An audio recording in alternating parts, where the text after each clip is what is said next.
Let's go Kirk Cousins. And obviously he's had a much more successful preseason. But again, to what everybody, Brandon, you're shaking your head. Preseason heroes, it happens every year. We saw what Kirk Cousins did in the last 3 games of regular season last year. I tend to think that holds more weight than what he's done in the preseason. But put yourself in Bruce Allen's shoes here, Dan. And if the Rams come to you and say, offer a second-round pick for Kirk Cousins, do you say yes? Absolutely. I absolutely do. And, I have to say, part of the reason is because I think it does create a distraction. And, I'm kind of low on the distraction talk in general, but this has been 3 years of this stuff. And when they first drafted Cousins, people sort of suggested that would be the case. And I thought that was kind of silly because RG3 seemed so obviously the future of the franchise. But this has been going on and on and on. And, Joe Theismann kind of walked back his comments a little bit today, but when you've got the official optimist on the team broadcast network saying this guy's played better than your starter, I think that it kind of wears on you, and I think that it just creates an unneeded question in that locker room. So I would get rid of, I think a second-round pick would be a great return, but I also think you would take that major distraction off the table. And frankly, if RG3 gets hurt or something like that, the worst-case scenario, you're probably going to struggle anyhow. So I don't think that should be that much of a concern. I 100% agree with that. What do you think, Brandon?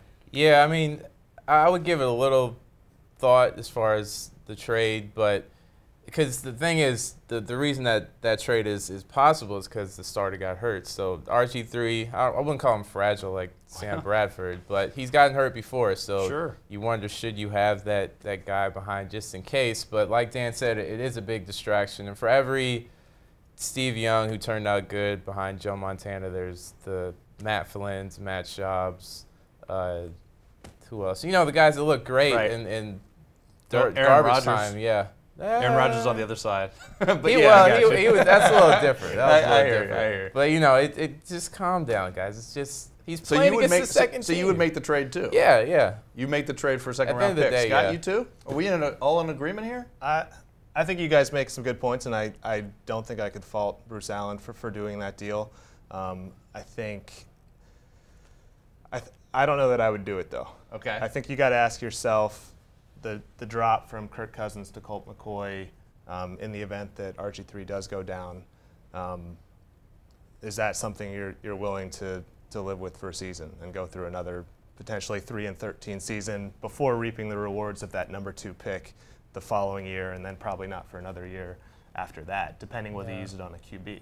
I imagine they wouldn't, because then you're creating a whole nother distraction again. Right. So you're saying, though, that you think that Cousins could kind of keep the team afloat and win some games, whereas you wouldn't expect that out of McCoy or another backup that they'd bring in. Correct. And I think Cousins, every single time he's asked about it, he says, doggone it, I'm the backup QB. He's saying everything right. He's also said in the past that he wants to start. But in terms of being a distraction, I think that's on RG3 if he becomes a distraction. And obviously Joe T and everyone else talking about it. But from Cousins' standpoint, I think he's kind of accepted his role, and he's everything you could want in a backup right now. One of the better backups in the league, I'd say. I do think it's a little unfair.